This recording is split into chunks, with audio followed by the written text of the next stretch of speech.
bilan s'est-il opéré ce vendredi soir en Division 3? Vainqueur dans le derby face à Flamengo Mons, l'équipe de Winta Caves a creusé l'écart sur son opposant.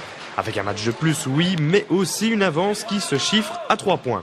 On peut toujours y croire, hein. On a quand même pris 6 points sur 6 contre... Non, pardon, 4 points sur 4 contre Fontaine. Ils sont pas invincibles. Nous, il faut y croire jusqu'au bout, sinon ça sert à rien de continuer à jouer.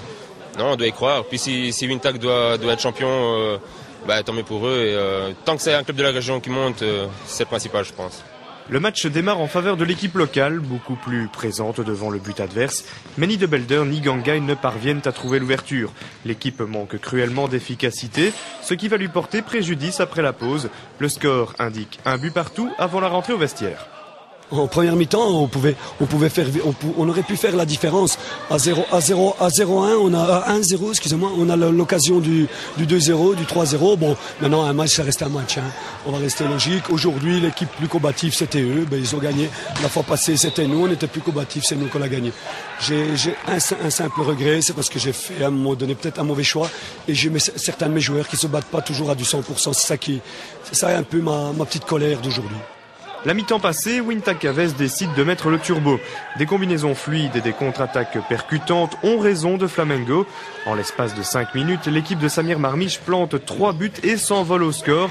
Parmi ses buteurs, on trouve Hichem El Morabit, un joueur tout récemment transféré et qui a planté 3 goals pour son premier match avec Winta Caves. Ouais, en première mi-temps, on a eu du mal au début, mais après, en deuxième mi-temps, on s'est rattrapé. C'est vrai qu'au début, on a du mal à faire tourner le ballon, mais en deuxième mi-temps, ça a été. Justement, qu'est-ce qui explique que vous aviez du mal en première mi-temps? En fait, au début, on n'arrivait pas à faire tourner le ballon, on n'arrivait pas à chercher les bonhommes, quoi. Puis après, le coach, il a parlé à la mi-temps, et puis on a réussi à trouver les joueurs, et après, ça s'est fait tout seul. La suite de la rencontre apporte quelques surprises et son lot de suspense.